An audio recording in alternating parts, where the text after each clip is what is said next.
시간 하나님 말씀 욥기 22장 1절에서 마지막 절까지 함께 보겠습니다.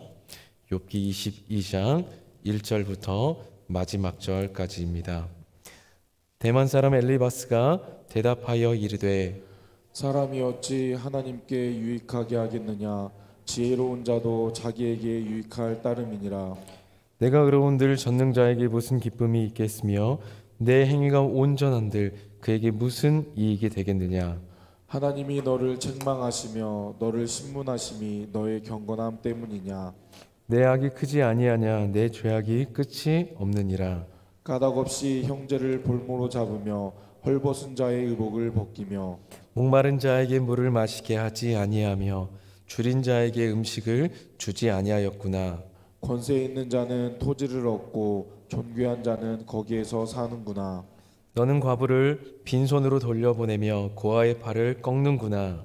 그러므로 올무들이 너를 둘러있고 두려움이 갑자기 너를 엄습하며 어둠이 너로 하여금 보지 못하게 하고 홍수가 너를 덮느니라. 하나님은 높은 하늘에 계시지 아니하냐. 보라, 우두머리별이 얼마나 높은가. 그러나 내 말은 하나님이 무엇을 하시며 흑암 중에서 어찌 심판하실 수 있으랴. 빽빽한 구름이 그를 가린즉 그가 보지 못하시고 둥근 하늘을 거니실 뿐이라 하는구나. 내가 악인이 밟던 옛적 길을 지키려느냐. 그들은 때가 이르기 전에 끊겨버렸고 그들의 터는 강물로 말미암아 함몰되었느니라. 그들이 하나님께 말하기를 우리를 떠나소서 하며 또 말하기를 전능자가 우리를 위하여 무엇을 하실 수 있으랴 하였으나 하나님이 좋은 것으로 그들의 집에 채우셨느니라. 악인의 계획은 나에게서 머니라. 의인은 보고 기뻐하고 죄 없는 자는 그들을 비웃기를 우리의 원수가 망하였고 그들의 남은 것을 불이 삼켰느니라 하리라. 너는 하나님과 화목하고 평안하라. 그리하면 복이 내게 임하리라. 청하건대 너는 하나님의 입에서 교훈을 받고 하나님의 말씀을 내 마음에 두라. 내가 만일 전능자에게로 돌아가면 내가 지음을 받을 것이며 또 내 장막에서 불의를 멀리하리라. 내 보화를 티끌로 여기고 오빌의 금을 계곡의 돌로 여기라. 그리하면 전능자가 내 보화가 되시며 내게 고귀한 은이 되시리니 이에 내가 전능자를 기뻐하여 하나님께로 얼굴을 들 것이라. 너는 그에게 기도하겠고 그는 들으실 것이며 너의 서원을 내가 갚으리라. 내가 무엇을 결정하면 이루어질 것이요 내 길에 빛이 비치리라. 사람들이 너를 낮추거든 너는 교만했노라 말하라. 하나님은 겸손한 자를 구원하시리라. 죄 없는 자가 아니라도 건지시리니 내 손이 깨끗함으로 말미암아 건지심을 받으리라. 아멘. 할렐루야. 이 시간도 이 새벽에도 하나님의 은혜와 또 사랑이 우리의 모든 마음을 영혼을 채워주시기를 축복합니다. 네, 오늘 본문은 이제 엘리바스의 세 번째 논쟁이 시작되는 본문입니다. 앞서 21장을 보면 욥의 소발에 대한 욥의 또 대답 또 그 항변이 나와 있습니다. 21장에서 욥은 친구들이 말하는 죄를 지었기 때문에 그에 합당한 보응을 받는 것이다 라고 하는 이 말이 잘못되었다라고 그 주장에 대해서 말합니다.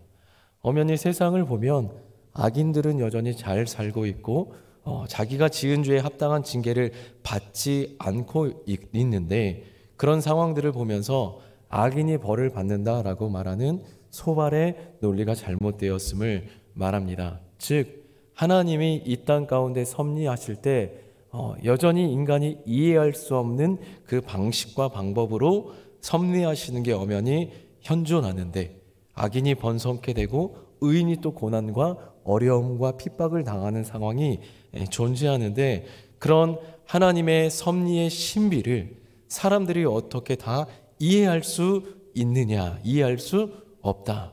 그렇기 때문에 너희들이 말하는 내가 죄를 지었기 때문에 지금 이런 징계와 징벌을 받는다라고 말하는 것은 그렇게 단정 있는 너희들의 주장이 잘못되었다라고 욥이 답변을 하였습니다.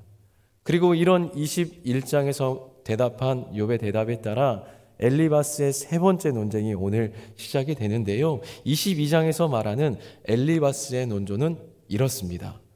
하나님은 사람이 잘하고 못함에 따라서 좌지우지 되는 분이 아니다. 사람이 잘한다고 해서 하나님이 유익되는 것도 아니고 사람이 못한다라고 해서 하나님이 손해를 보는 것도 아니다. 하나님은 하나님 그 자체로서 온전하고 완전하고 완벽하다. 그렇기 때문에 사람이 무엇을 하든 하나님께 도움이 되겠느냐.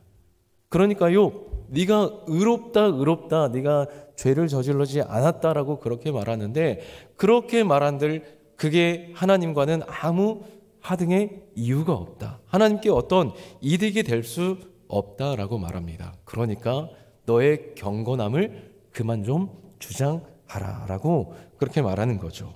우리 2절 3절 같이 읽어보겠습니다. 사람이 어찌 하나님께 유익하게 하겠느냐.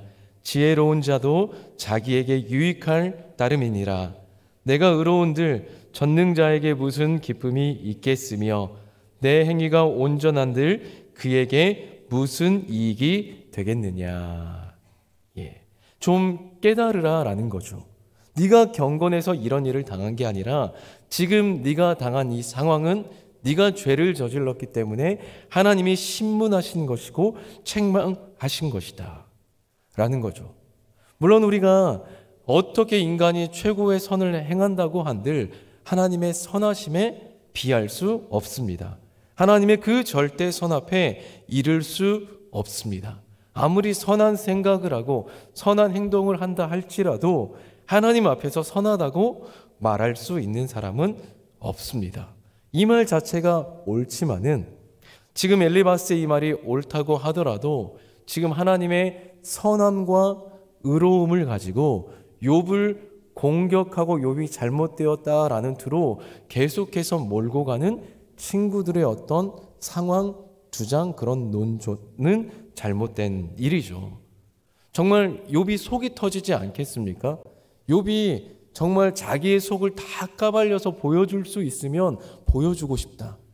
욥의 살았던 일생을 찍었던 CCTV가 있으면은 우리 CCTV 한번 보고 얘기하자라고 그렇게 말하고 싶을 정도였을 것 같아요. 그러니까 엘리바스도 욥의 모든 삶을 다 지켜본 것이 아닌데 욥이 지금 당한 그 결과만을 가지고 욥의 삶이 이러했다라고 생각하고 그냥 그 생각을 넘어서 아예 확신을 가지고 평가하고 말합니다.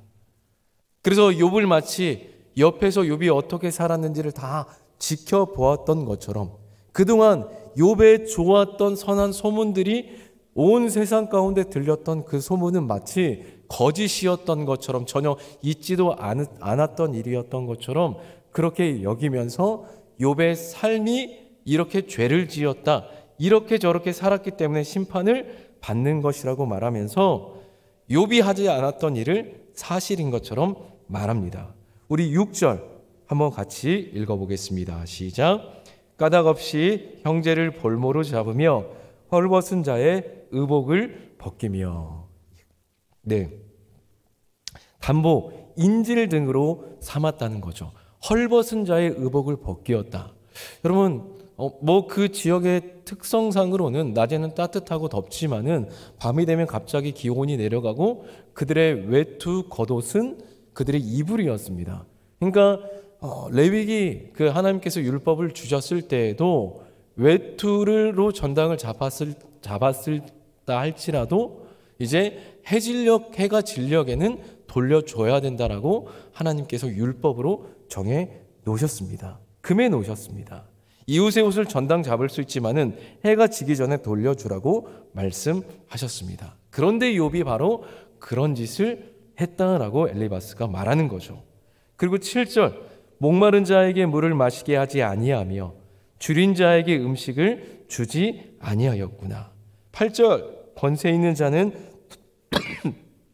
토지를 얻고 존귀한 자는 거기에서 사는구나. 그러니까 목마른 자에게는 물을 주지도 않고 줄인 자에게 음식을 주지도 않았는데 정작 그렇게 선한 삶을 살지 않았던 너는 토지를 얻고 땅을 얻고 존귀하게 좋은 곳에서 살았구나. 권세나 부리려 하고 귀한치 하며 네가 살지 않았느냐라고 욥을 향해서 말하는 거죠. 그리고 더 나아가서 우리 9절 함께 읽어보겠습니다. 시작.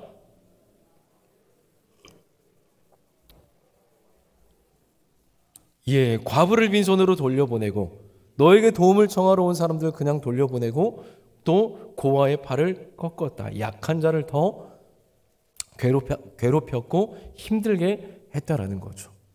여러분 어떻습니까? 엘리바스가 진짜 욥의 모습을 지켜본 것처럼 말합니다. 가짜인데 진짜처럼 말합니다. 우리나라 속담에도 이런 속담이 있죠. 속담이니까 서울 가본 놈보다 서울 안 가본 놈이 하고 둘이 싸우면 서울 가본 놈이 이긴다. 못 이긴다. 서울 가본 놈이 못 이긴다. 근데 실제로 가보지도 못하고 안 해본 사람이 더 말을 더 유창하게 합니다. 안 가봤으니까 더 확신 있게 말합니다. 엘리바스는 이 확신이 넘치는 거예요. 욥, 네가 이렇게 살았으니까 지금 이런 결과에 처한 거다라고 전혀 엘리바스 친구의 말에는 긍휼도 없고 욥을 조금도 생각하는 마음이 없습니다. 그저 이 엘리바스를 비롯한 두 친구의 모습은 대화를 하다 보니까 이제 욥이 너무 답답한 거예요. 아니 좀 죄를 깨닫고 잘못했다라고 한마디 하면 하나님이 다시 복을 주시고 은혜를 주실 텐데 그것을 인정하지 않는 게 답답하고 좀 인정해라 하다가 이제 감정적으로 상황이 되는 거죠. 감정적으로 상황이 이렇게 올라와서 욥에 대해서 이제는 아예 처음에는 긍휼의 마음으로 위로하고 격려하고 돌아오라 이런 식으로 이야기를 하다가 점점 이것이 감정이 되어서 좀 제발 정신 좀 차려라. 네가 이렇게 살지 않았냐라고 아예 단정지어서 말하는 상황까지 이르게 된 겁니다. 그래서 오직 욥이 처한 그 결과를 보고 모든 상황을 추측하고 정죄합니다. 10절, 11절 두 절 함께 읽어보겠습니다. 그러므로 올무들이 너를 둘러있고 두려움이 갑자기 너를 엄습하며 어둠이 너로 하여금 보지 못하게 하고 홍수가 너를 덮느니라. 예, 아멘이라고 참하기가 그렇죠. 여러분 성경 66권이 전체에 하나님 말씀이지만은 또 부분적으로 보면 사람의 말도 있고 사단의 말도 있습니다. 그러니까 우리가 성경을 볼 때 다 하나님 말씀이다라고 해서 우리가 정말 전적으로 다 받아들이는 건 잘못된 거죠. 그 안에 사람의 말도 있고 사단의 말도 있고 또 상황적으로 옳은 말도 있고 틀린 말도 있기 때문에 우리가 성경을 부단히 읽으면서 특히 욥기는 조금 더 어렵게 느껴지는 책이잖아요. 왜 부분적으로 보면 다 하나님의 말씀, 기막힌 말씀, 하나님의 뜻, 논리처럼 보이거든요. 그러니까 이걸 좀 분별하기 위해서는 다른 방법이 없는 것 같아요. 세상 말에도 사자성어에도 한 책을 100번 읽으면 저절로 그 뜻이 이해된다라고 하는데 욥기 역시 40여 장 되는 이 성경을 계속 10번, 20번 저도 그랬던 것 같습니다. 신대원 준비하면서 욥기 내용이 그제서야 조금 이해가 됐는데 그 방법은 다른 게 아니라 일주일 내동 하루에 2번, 3번씩 욥기를 계속 읽었어요. 소리내서. 그렇게 읽다 보니까 이해가 되더라고요. 그러니까 우리가 성경을 볼 때 오해할 수 있는 부분이죠. 한 부분만을 보다가 앞뒤 큰 숲 문맥을 보지 못하고 하나님의 뜻이 이런 것이다라고 오해할 여지가 생기는 거죠. 우리 어쩌면 한국의 기독교가 이런 어떤 오해를 좀 많이 했었던 것 같아요. 과거에 어떤 무슨 자연재해가 일어나고 지진이 일어나고 홍수가 다른 나라에 일어나면 하나님의 심판을 당한 거다. 우상을 섬겼기 때문에 그런 일을 당한 거다. 정신 차리고 어느 나라 사람 돌아와야 된다. 그렇게 우리가 말하고 여기고 그런 어떤 상황에 맞지 않는 말을 했습니다.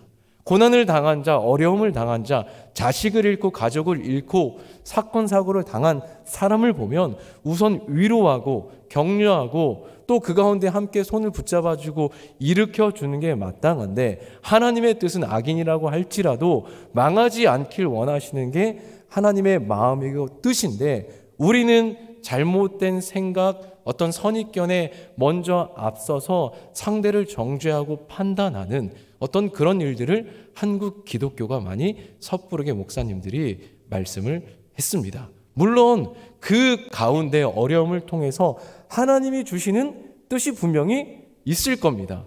그런데 그 뜻은 주변 사람들이 너 잘못했으니까 회개하고 빨리 돌아가라고 말하면서 그 마음을 위로하고 붙들어줌 없이 계속 처음부터 잘못되었다, 심판이다, 그렇게 말하는 것은 조금은 잘못된 논리요 정죄인 것이지요. 여러분, 그 반대로 역지사지 입장이 돼봐야지. 한국도 보면 여러분 점점 이 한국 사회가 물론 깨어있는 사람들, 하나님을 간구하고 찾는 크리스찬들로 인하여서 분명히 선한 사람, 주 앞에 돌아온 사람들이 있지만 또 세상을 보면 날로 계속해서 악해지고 있고 타락해 가고 있습니다.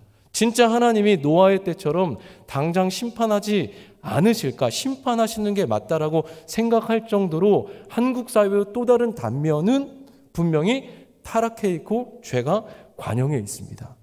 그런데 이 가운데 하나님이 여전히 한국 가운데 복을 주셨다, 하나님이 사랑하신다라고 또 그렇게 말하는 것은 잘못된 논리인 것이죠. 만약에 이런 가운데서 하나님이 큰 지진을 진짜 전국적으로 주셨다라고 하면은 뭐예요? 우리는 또 다 심판을 받았다라고 다른 나라 크리스찬들이 그렇게 말한다면, 여러분 역지사지 입장이 돼봐야지 그전에는 깨닫지 못합니다. 아파봐야 아픈 사람의 마음을 알 수 있는 것이죠. 그래서 우리가 어떤 당신의 마음을 동감한다라고 하는 말은 쉽게 할 수 없는 거죠. 같은 상황이 되어봤을 때 동감이 되는 거지, 우리는 그저 그 아픈 마음을 추측하고 또 헤아려 보는 가운데서 공감할 수 있는 존재밖에 안 되는 것 같아요. 그래서 쉽사리 우리가 누군가 어려움을 당했을 때 집사님 마음 내가 다 알아, 이렇게 하는 마음도 내가 겪어보지 않았으면 하기 어려운 것 같고, 하나님의 마음으로 위로하고 공감하고 또 기도하며 나아가는 것이 합당한 우리의 모습인 것 같습니다. 그리고 이어서 엘리바스는 욥이 21장에서 답변한 말을 가지고 비난합니다. 악인이 잘되고 의인이 형통하지 못함에 대해서 이해할 수 없는 그 세상의 현실, 하나님의 섭리가 존재한다라고 욥은 이야기했는데, 엘리바스는 오해의 오해, 이해가 계속해서 되지 않으니까 계속 욥에 대해서 안 좋은 어떤 색안경을 끼어서 욥이 하나님께서 마치 의인과 악인을 구분하고 분별하지 못한 분으로 여긴 것으로 받아들입니다. 욥의 고난당함이 욥의 죄 때문이라고 하는 그 오해가 쓰이니까 욥의 하는 말이 그대로 귀에 들리지 않고 오해를 자꾸 낳습니다. 13절 함께 읽어보겠습니다. 그러나 내 말은 하나님이 무엇을 아시며 흑암 중에서 어찌 심판하실 수 있으랴. 하나님이 무엇을 알 수 있을까? 욥이 그렇게 말했나요? 아니죠. 하나님의 눈이 어두워서 하나님이 어떻게 세상을 심판할 수 있겠느냐라고 네가 그런 식으로 이해하느냐? 그렇지 않다. 14절 빽빽한 구름이 하나님을 가린즉 하나님이 보지 못하고 둥근 하늘을 거니실 뿐이라고 어떻게 네가 말할 수 있느냐.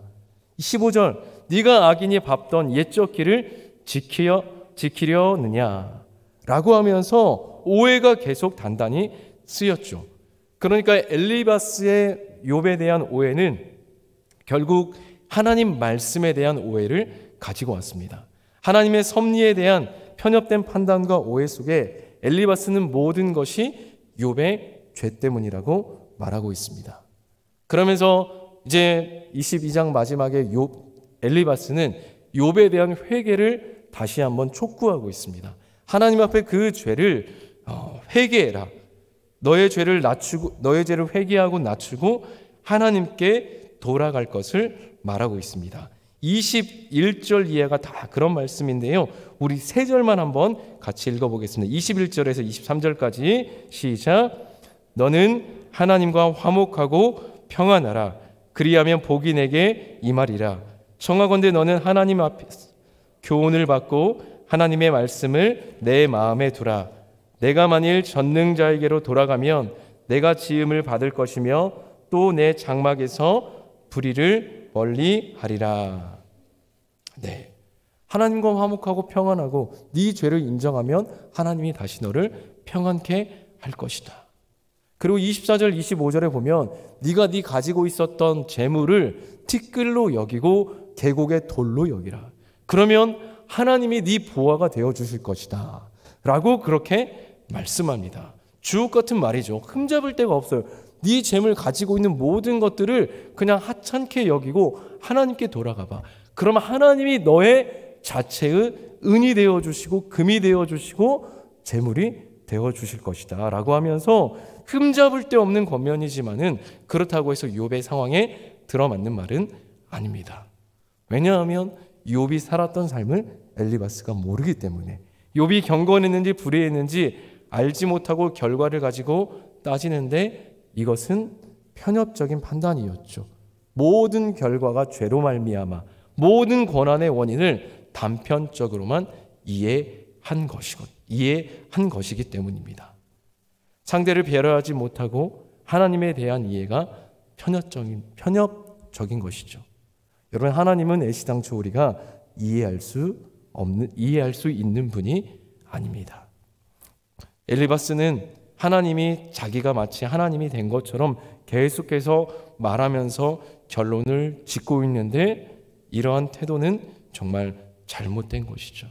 오히려 이런 어떤 엘리바스의 태도는 자신에게 그런 상황이 돌아왔을 때 자기의 모습을 비춰보면서 하나님께 나아갈 것이지, 하나님의 어떤 거룩하고 선한 속성을 가지고 가서 상대를 정죄하면서 돌이켜라, 네가 이렇게 하지 않았냐라고 그렇게 단정지어 말하는 것은 잘못된 권면과 또 위로의 태도입니다.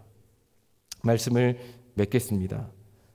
여러분, 욥도 억울했지만은 친구의 이해하지 못함, 계속된 어떤 그 오해에 대해서 억울했지만은 여러분, 사람의 말에 일일이 다 대응할 필요는 없었습니다.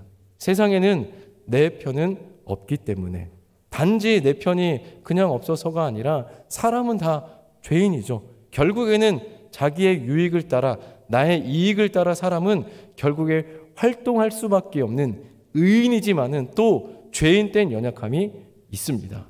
그래서 사람은 믿고 신뢰할 대상이 아니라 사랑할 대상이다. 결국에는 사랑할 대상으로 보고 우리가 나아가야 되지, 믿는 도끼에 발등 찍혔다라고 말할 게 아니라 끊임없이 하나님이 우리를 신뢰하시고 또 믿어주셨지만 그 가운데 그 밑바탕에는 하나님의 그 사랑이 있었던 것처럼 우리 역시 상대를 사랑하고 끝까지 그 사랑을 품고 나아가면서 우리가 품어야 되지, 믿고 신뢰하고 나아갔다가 우리가 또 그렇게 또 실망하고 하기보다는 우리가 하나님만이 우리를 온전히 이해하고 위로해 줄 수 있다라는 믿고 하나님께 나아가는 그 삶을 살아갈 때 더욱더 우리가 그 삶이 힘이 되고 그것이 우리에게 온전한 소망이 되는 줄 믿습니다. 그렇게 우리의 삶에 모여진 모든 상황들을 하나님, 목자 되신 하나님께 맡기고 나아갈 수 있는 우리 모든 성도님들 되시기를 예수님의 이름으로 축복합니다. 기도하겠습니다. 하나님, 감사합니다. 하나님, 말씀으로 우리 가운데 또 들려주셨습니다. 하나님, 우리의 온전한 위로, 우리의 온전한 소망 되시는 분은 예수님인 줄 믿습니다. 그렇게 우리 가운데 사랑을 가지고 사랑이 되어서 이 땅에 오셔서 우리를 구원하고 살려주신, 우리를 영원한 생명으로 인도하신 하나님의 사랑을 우리가 다시 한번 새겨봅니다.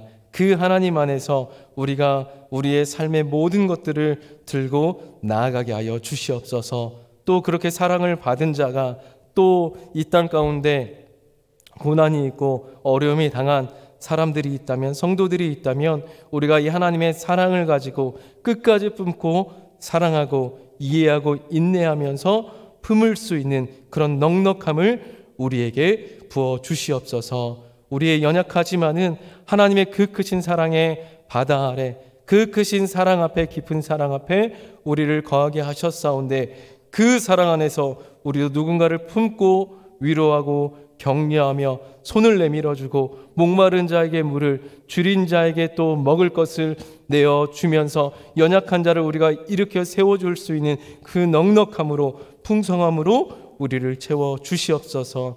그렇게 선함으로 인도하실 하나님을 믿고 믿으면서 늘 하나님 안에서, 말씀 안에서, 믿음 안에서 살아갈 수 있는 우리 모든 성도들 될 수 있도록 은혜 위에 은혜로 부어주시옵소서. 감사합니다. 이 시간도 주님 우리를 불러주시고 기도의 자리로 세워주신 것 감사드리며 예수님 이름으로 기도드립니다. 아멘. 함께 우리 기도합시다. 은혜가 흘러넘치는 사랑의 공동체 초청교회가 되기를 위해서 기도합시다. 그리고 여러 우리 담임 목사님 비롯한 우리 직분자들 또 세워지는 가운데 있습니다. 기도해 주시고요. 그리고 목요일 전교인 전도, 그리고 이번 주 토요일 새가족 환영회가 있고 또 한 주간 우리 기도하면서 2024년도 어떠한 사역으로 하나님과 교회를 섬길지 기도하며 다음 주 봉사 지원을 합니다. 이런 모든 일들을 위해서 함께 기도해 주시고 또 개인의 기도의 제목을 놓고 함께 기도하시다가 돌아가겠습니다. 주여